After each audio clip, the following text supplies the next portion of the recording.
Hey kids, welcome to another edition of Love to Hate. I guess that makes me Philip Fullman. And I would be Brandon Luna. Nice. How you been, buddy? Excellent, man. Excellent. Feels like it's been like a week. It has been. Yeah. 6 days. 6 days since the 6 last. days on the road, and I'm gonna make it home tonight. Junior Brown song. Actually, Gotcha. Probably covered it, but Yeah. yeah. You're I into apologize you're for you're the still into the singing. country now, right? You're doing that whole thing now? I don't like modern country. No, that No. stuff where they do the snaps and the, you know. Yeah. I heard some country song the other day that Trey played that was like, Yeah. it was rap. It wasn't country at all. There's a video on YouTube about that, and this guy breaks it down how it's basically rap country now. Right, right. So, I just avoid it. I listen basically to Sirius, so I can flip around and just try to catch that. But I've noticed even on Sirius, it's pretty much the same songs over and over. So, Right. listen to the old time radio shows. Yeah. Or 102.5 Mad Rock. Mad Rock. What's that? Yeah. They're a local station. Yeah. Yeah, and if you listen to the 3 o'clock or the 3:30 triple play, it's sponsored by a local cigar shop, which I'm familiar with. Really? Yeah, That's cool. yeah. So, other than that, I don't listen to any Is it terrestrial radio. the shop that's closing down a bunch of locations? Is that shop? No, thank God. That's why we're doing it, to try to keep from being that. Remember those old PSAs? Radio gets results. Right, right. That's what it is. Yeah, no, it's we're not one of those. We may actually have to get some research done and do a love to hate country music. We could, because totally do that. that's always been one of those things. You could always kind of judge people by their music, but in the '90s it was so popular because it was the adult contemporary of the '70s. Because I think by the '90s, pop had really started to go with an urban sound. So it was kind of like that. Oh, this is more like listening to the Eagles or something like that. So if I'm sitting in my room and I got the headphones on or whatever, I like something mellow that I can just kind of chill out to. You are old. I am. Hey man, I have no problem putting on, just some instrumental music. Just sit there. Some yacht rock. Just get some yacht rock. No. Call back to our previous episode. I cannot chill out to yacht rock. What a fool believe. You know what we completely forgot to mention, I think, in the yacht rock episode was Haircut 100, who was the pinnacle of yacht rock. Do you remember that band? Like Love Plus One and all that stuff. It was like, it was so built into that yacht rock I thing. do not remember that. Look them up. Look up Haircut 100. You will absolutely hate it. You will absolutely hate it. That's what I'm looking for. Something I can hate. Something I can love to hate. Hey, nice little work. That was pretty much a good segue. I'm trying to think of how to segue into the topic, and I think we're both dancing around and going, "Fuck, where's the segue?" Well, it is because when you listen to music with headphones, you kind of become a little bit. You're of an very introvert, much right. That's true. You're very much in your own little world, And I think there's a lot of that now, though, because you have the advent of these guys right here. The headphones, they're Bluetooth. It's a lot more convenient for you to have music going on in your head all the time, and it kind of forces you to not deal with the outside world. Yeah, I don't know that everybody who does that though is a true introvert, right? Necessarily. They just don't want to deal with people. Yeah, I think you can just put in earphones and you're just trying to block everything out so you can focus, or you're walking down the street, you just don't want to hear street traffic. There's a lot of people who kind of think they're introverted and they're not. Right. I think you and I are true introverts. Right. Even though we're doing radio, essentially, which is not. But that's the odd thing. If you look at media, how many people in media are introverts? Oh, totally, yeah. That is how they put themselves out there. And I think that also goes to the misconception that introversion means shyness. Right. And it doesn't. You're not shy. I'm not shy. It's just after a certain amount of time of being around people and talking and having conversations, like, okay, I need to go sit by myself and think my own thoughts and not speak, because this is how I'm going to gear myself back up. Right, right. It's like a ladle, and people, if somebody comes by and ladles some water out, and eventually you're empty. And time by yourself is how you refill that bucket. Right. Yeah, that's a good analogy. Yeah, I like that. But yeah, I mean, I grew up being an introvert because I was an only child. Right. And in essence, you were as well, sort of, right? Yeah, I mean, I pretty much was raised an only child. My siblings were out of the house by the time I was born, so I would see them, but I didn't grow up and sit with them at the breakfast table or anything like that. I never had to share. Right. You know, there was no competition over who gets to watch what on the TV. So it was just me. So I was oftentimes my own entertainment. Right. You know, everything took place in my head. Right. I kind of barricaded myself. So early in life, you know, when this is the 70s, right? We had one TV. Everybody kind of went there. They all watched stuff together. You had to watch crappy shows you didn't want to watch, like Trapper John MD or whatever. And then like eventually, Trapper John? Well, no, when you were a kid, you didn't like Trapper John, but you watch now, it's a good show. But you know what I'm talking about, Barney Miller, stuff like that you wouldn't have watched on your own, and you watch it now, and it's good stuff. But I kind of built myself into to being an introvert because I was always into technology. I always was learning how to fix things and do things, and I was always one that saved my money and bought things. So I had the record player in my room. I had the stereo system in my room. I had a small black and white TV that had a radio built into it in my room. You know, I had a lot of things there that I could go in there and keep myself occupied. Those things were great, by the way. Oh, those were awesome, yeah. And that just kind of led to me being an introvert. That was where I kind of did my thing for me. Right. And I remember specifically having to become an extrovert because we moved around a lot as a kid. My dad was in sales, and we were constantly moving wherever the jobs were, and I was never one place for more than a couple of years. And it wasn't until my high school years, I think my sophomore year in high school, my mom finally put her foot down and said, he needs to have some kind of stability and some kind of friends. We're staying here until he graduates high school. My dad's like, fine. So that was the first time I really had to kind of force myself to be an extrovert because then, well, now I've got to socialize. Now I've got to make friends. And you have to kind of teach yourself how, like you said, how, because you don't know how to relate to other people your own age. Right. Because chances are, in a lot of ways, you're more mature. Right. Because you've done so much of that internalizing that you just have a different thought process than they do. Right. You know, and that was my thing. I mean, there were plenty of kids on the street to go play, and we would.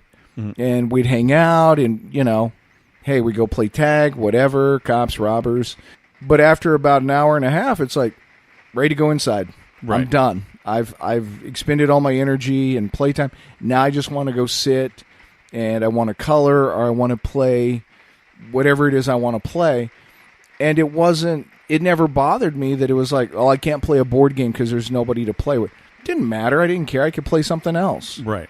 And a lot of the things I did involve creativity. You know, we talked about the toys we had, the superhero dolls, the G.I. Joes, and, right. You know, that was my thing. And I would just sit for hours and come up with scenarios and stories, and you would write these scenarios in your head and then plot them out and then execute them. Right. And it's like, that's how many times do kids get a chance to do that? And I think there's people who think that's sad. You know, oh, you should have somebody to play with.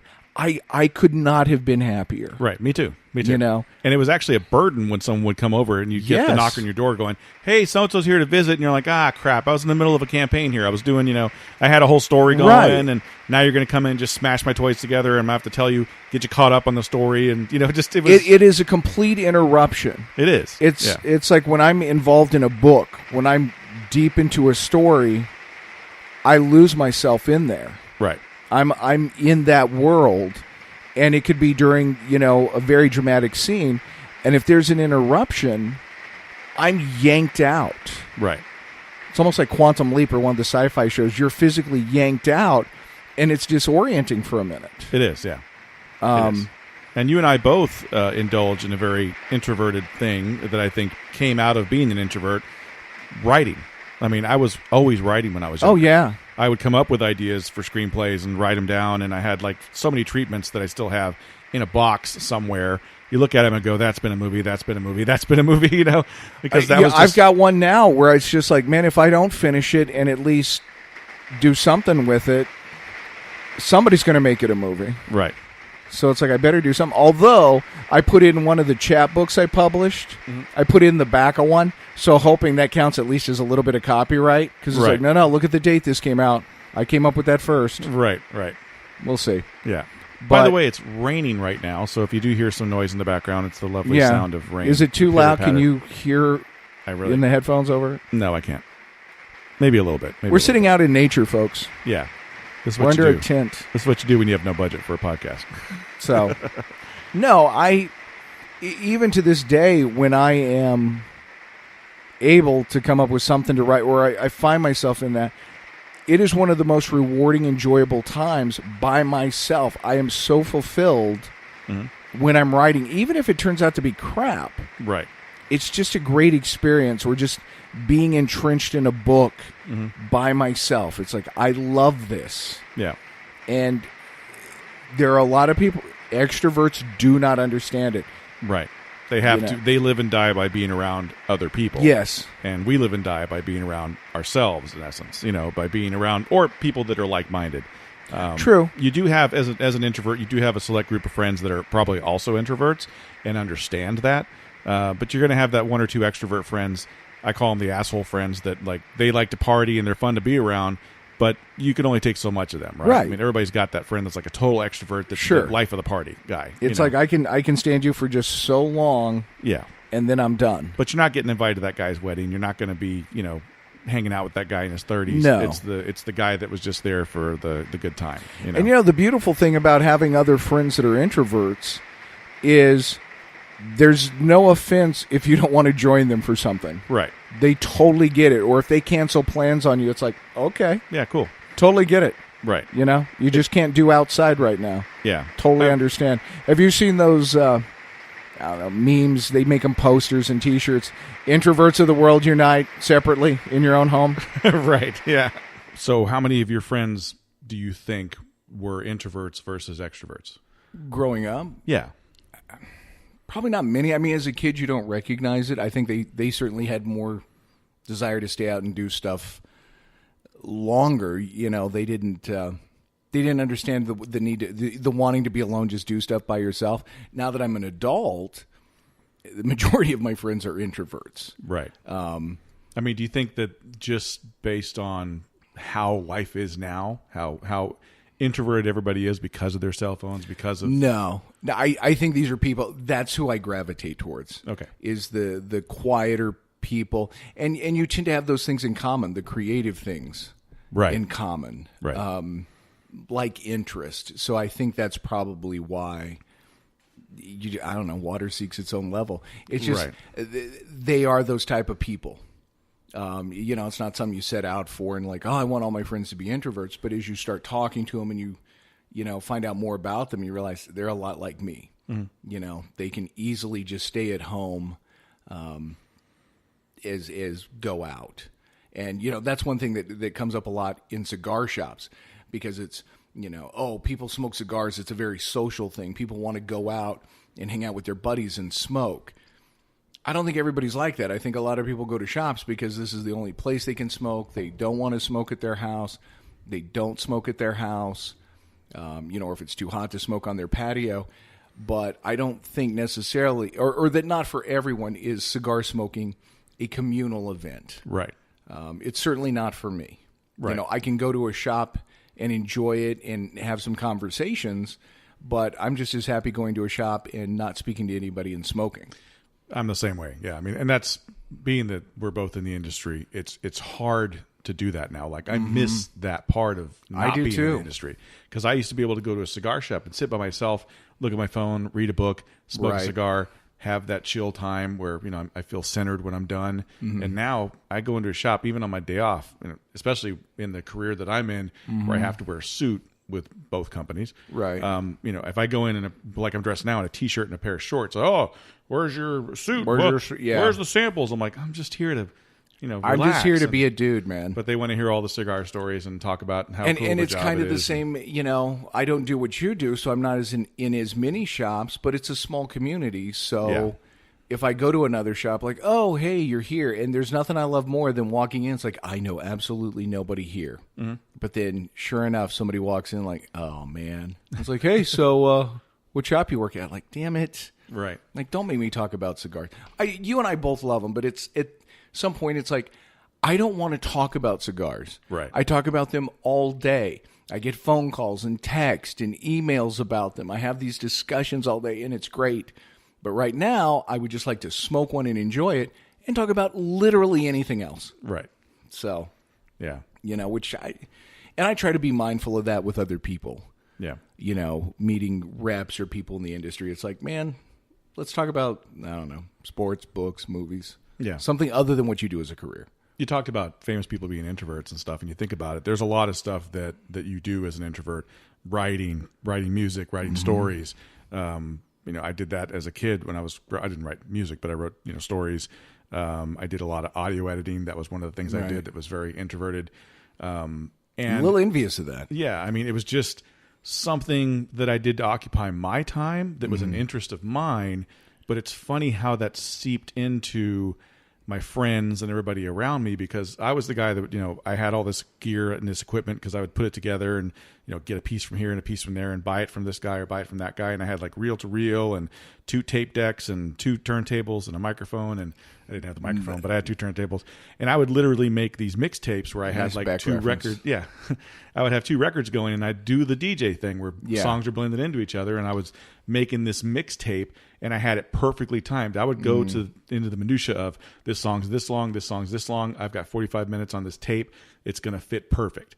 And it would piss me off when it didn't fit, because I'm like, where did I miscalculate? Wait, right. And then, or sometimes I have to fade the last song out, and I'm like, son of a bitch, So I loved being able to do that. I never had it at the house, but once I started working at radio stations, like, man, watch this. I'm going to do a fade with this mixtape. Right. It was great. It's not that hard click. Next song is like, oh, look, it moved right into it. And you could sit there and set them up so you get those nice segues. Right. Because there's nothing more jarring than you're in the radio and it's like, how did we go from Tom Petty to Metallica? Because that's a big leap for me right there. Right. It's like, man, that was jarring. So I would do these, and I'd have this all set up, and I'd make these mixtapes, and then friends would come over, and I'd put them on, or we'd be in their car, and I'd put it in, and they'd be like, did you record this off the radio? I'm like, no, I made this at home. I'm like, what?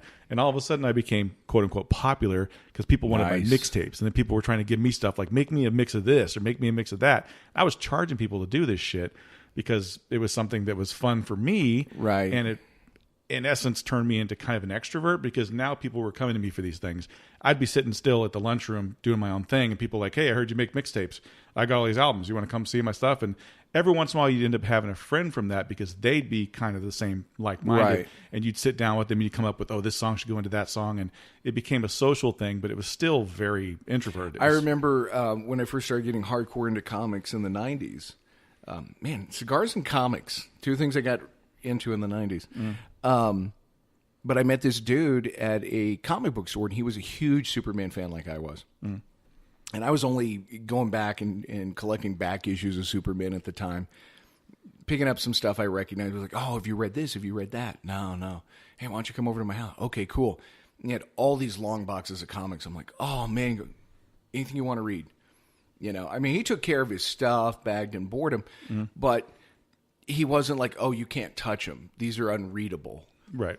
He enjoyed reading the books, and he would loan me books. But we would go to his house and hang out, and we would just sit and read freaking comics for hours. Not talk to each other, but it's still kind of like, oh, we're hanging out, but we're reading different books. And it's like, oh, this is really good. So we're able to share it, but at the same time, not bug each other. Right. And so he's really kind of the one who got me more so into comics, till I ended up with like 12 long boxes. It was like, okay. Right. I had those friends too. And I probably got to get rid of those. I had those friends too where you'd sit there and read comics, and then you'd like, they would be like, stop, like, hey, read this comic and then read this one. This is Marvel, but this is DC. And then you'd figure like, oh, that's like the same story. And just like, you come to these realizations and you just nerd out about stuff. But it's true, because you realize it's like, wait a minute, isn't that the same story basically? Right. Yeah. They say there's nothing new under the sun. So. Exactly. So the other thing I did that was very introverted was, I wrote, nobody really saw that. I showed it to a couple people here and there, but for the most part, that was for me. I also did a lot of comics. I drew comics because I was into comic books, and I wanted to make my own stories, and I would do that. And that became something that also made me become kind of an extrovert as well, because I'd take them to school, people want to read them, and then someone would want to copy it. I'd have to, my dad worked for Xerox for a while, or 3M, I guess is what it was. So I'd make copies at home and sell them in school. And I got in trouble for that because my comics were pretty brutal. They weren't. I can imagine just knowing. Yeah. It's like, man, did he really need a dagger to go through his head? Yeah, I had one called GORE, and it was a very gory comic, but it was an acronym for Guerrilla Warfare Organization Against Radiation Epidemic, and it was a whole military thing against zombies and stuff. And that was my comic when I was a kid. But you know what? Some of those guys end up working in at big comic book companies. Right. Because they just do good. But yeah. It was still fun. I would love to find somebody who could illustrate some of the stuff I've written, some of the poems. Right. Because I think they lend themselves to the visual, and I'd love to find somebody, no offense, not you. Yeah, not me. Who could It was when you said you weren't very good that I kind of made my decision. I could show you some stuff. I mean, I was doing some Marvel-type stuff. I would have really good characters, but I wouldn't fill in the backgrounds. I was basically the penciler. I would. You were like Rob Liefeld. Yeah, I mean that was my thing. I didn't fill in, and I actually had. Could you draw feet? I could draw feet, hands. All that See, you're stuff. better than Rob Liefeld right there. Yeah. But it was just that was my thing, and I actually had a guy, and this was the coolest thing, who took one of my comics and like added stuff to it. Mm-hmm. And I was like, at first I was pissed. I'm like, hey, fucker, like what? But then I looked at it, and I'm like, you know what? That is kind of cool. So we kind of worked together on a couple of things. I would give him pages, and he'd fill stuff in, and that was kind of fun. And at that point, I thought I was really doing something cool, and then it just he moved, and it all died from there. So yeah, but happens, you know what? Those are the things that a lot of people don't do, and it's kind of weird to me. Like, how as a kid do you not do some of these things? And it's like you're just not geared that way. I enjoyed playing sports. I somewhat enjoy watching it. Mm-hmm. I'm not a diehard, but I wasn't that guy who, I want to be out with the team doing this stuff. It's like, man, practice is over. I want to go home and be by myself. Yep. And that wasn't the mentality. The sports that I played were both very introverted sports. I played tennis, which is a singular sport. I didn't play doubles. It was me. Right. And I played golf. Those are the two sports that I very played. Much. And both of them were, you're part of a team, but really it's up to you. I mean, you're doing your thing. And everything I did was big team, football, basketball. But it was fun. It was enjoyable, but it wasn't what I always wanted to do. Right. My most comfort, it was almost like I could retreat into my room and be safe. It's like the Beach Boys song, In My Room. I totally relate to that. It's like, this is my world, and I can create it, and I can shape it, and here's a place where I'm safe, and I'm inside my own head, and I love this space. Right. And it sounds egotistical, which it's really not, because I'm not saying I'm thinking the greatest thoughts ever, but they're just comforting. Right. It's enjoyable. It's a safe space, and I relate it to this, and I don't know if you can say you feel the same way, but it's like my brain, my head is a fishbowl, and interruptions are people coming up and tapping on the glass, startling the fish. Yeah. It's like, hey, man, I was in a groove, and now you're yanking me right out of this, and I know, because I've been told, when that happens, my immediate response is very terse. Right. Not trying to be mean, but it's just like a little bit of confusion. Like, what? Like, I was someplace else. What are you saying? Right. And it comes across as angry, and it's like, I don't mean to be angry, but it's just, I'm not in this world right now. My thoughts are a million miles away. They threw off your groove. Yeah. Yeah. And, that was the cool thing about radio at the time, too.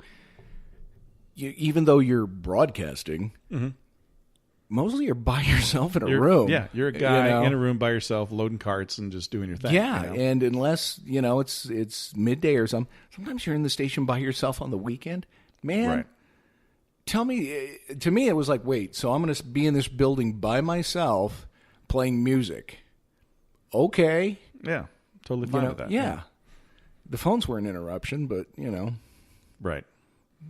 And you know how you count that. I need caller 25. Hey, you're caller number 1. Hey, you're caller number 10. Hey, you're caller number 15. Like, right. I'm not sitting here answering 25 fucking calls. Exactly, yeah.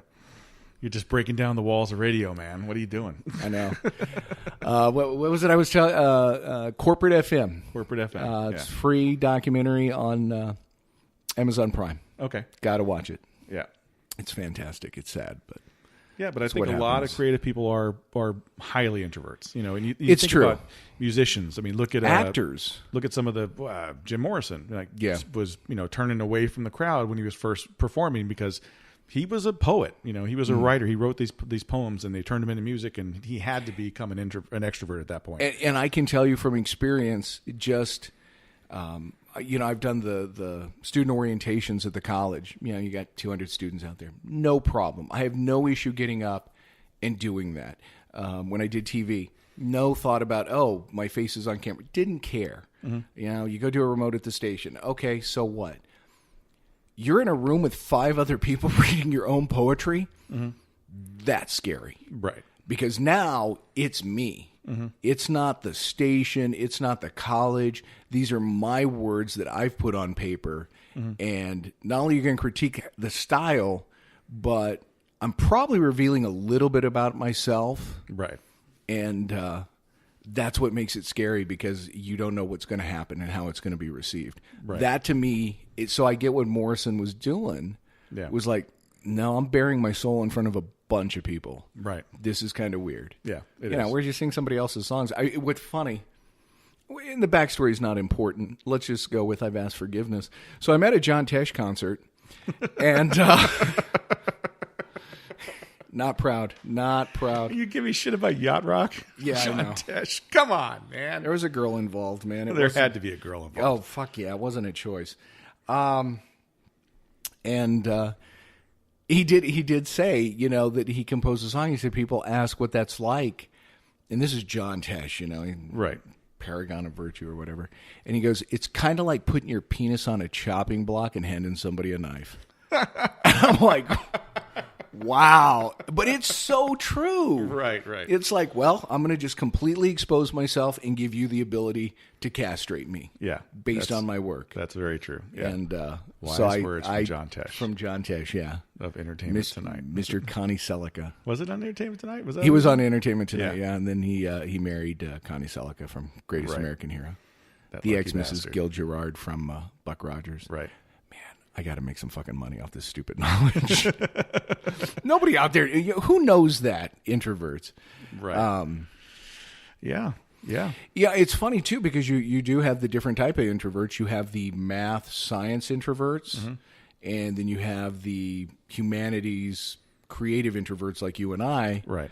I don't know that we socialize that much one with the other. Right. When I think about it, and probably because there's just not that there's no commonality. Common ground. Yeah, exactly. Yeah. And it's funny because as much as I love the writing and the solo process of it, the one thing I'm envious of musicians mm-hmm. is that ability to jam. Right. Because it's still, I think you're still, I can't say because it's communal, but it's that hive mindset where you're all on the same, you're thinking the same thing. And I remember when we would do that at the radio station and create commercials, and you're with a group, but you're all kind of in that same creative mindset and spitballing. Right. And then one person throws out something stupid and you're like, wait, go back. Say that one more time. And you build off of it. Right. That collaboration was great. But I still felt like it was more, maybe because it was creative. It didn't feel like I was being an extrovert because it's all a bunch of introverts in a room trying to think up shit. On the same plane of thought, yeah. Yeah. I don't know. I think there's a lot of people who say they're introverts. Like I think I mentioned that earlier. But really, when you talk to them, it's like, no, you're an extrovert. Right. One of the most fun things I can remember from past days, I won't get into the details of it because it's, that's fine. You didn't push me on John Tesh. I'm not going to push you on but this. It's I was involved in a project that was going to be a film, mm-hmm. and it was for a local celebrity, and I was working in a place at the time where I was doing selling video equipment and TVs and expensive stuff to like churches and whatnot, but we had Avid systems and cameras and the whole nine. Well, this person was a local celebrity that wanted to do a movie. And, will you tell me later? Yeah, I'll tell you later. And we wanted to get in on that process, and one of the guys that worked there knew him mm-hmm. from like high school or something. So he got involved, and we went and got involved and went down to where they were going to do it and got to be part of the creative process. So we all read the script together, and it was so fun to be part of that spitballing that you talked about.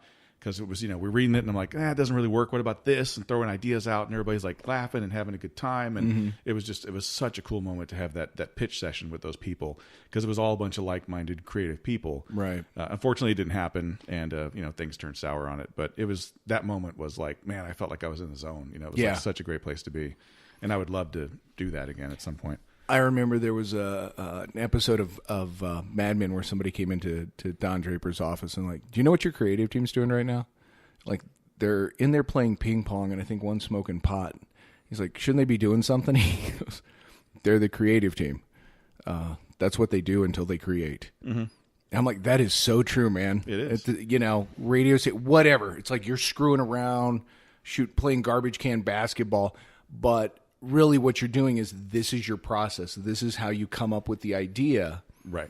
And I think that's different than how some people approach it, especially maybe somebody who is more math and science, where you have the problem, you have to tackle it. Mm-hmm. Whereas the other, it's like, man, I got to just let my brain go. Right. To see what it comes up with. Yeah. Yeah, I definitely miss that. I think as you get older, it's harder to be an introvert when you've got family to deal with and friends and everything else. I still sense that I have a lot of that in me when I'm traveling because it's all about, I'm because you get that time. Yeah. You have that ability to be alone, so it's easier. Right. Yeah, I get that. Yeah. I've been wanting to start just a podcast of just me talking, but I haven't done it yet because I haven't found the right subject matter. But I think I could do that on the road and be, You probably could. Tales from the car? Something like that, yeah. Tales from the road? Right. Yeah, I'd listen. Yeah. I wanted to do one, keep it off camera. Not camera. Keep it off audio because we'll talk about it later. But okay. I'll tell you about it and then you let me know what you think. But nice.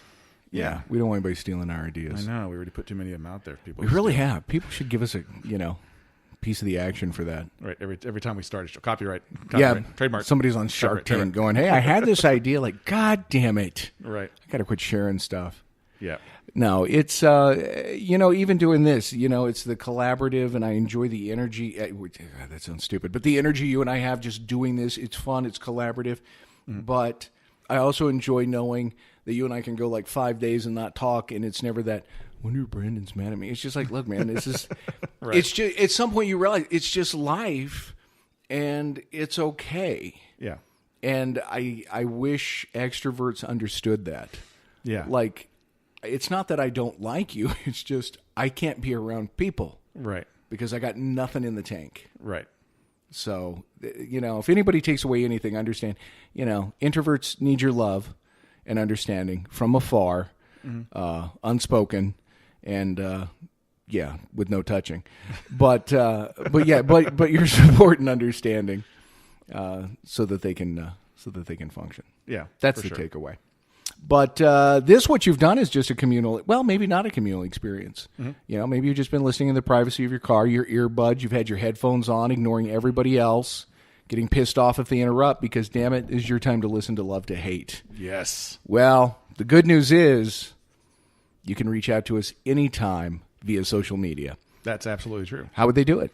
I have no earthly idea. No, just damn it! I hate when that happens. You can go to Twitter at Love to Hate Pod. You can go to Instagram at Love to Hate Pod. Send us messages there. Phil posts lovely pictures there every once in a while on Instagram. I try. He tries. He's trying to be a beard model. Yeah, I am. So anybody listening that has beard oils or any kind of cool beard stuff that's not out there yet that's cool and new. Yeah, let me know. I'll be happy to apply it to my face and see what happens. Right. You can also go to Facebook and like the Facebook page and give us comments there.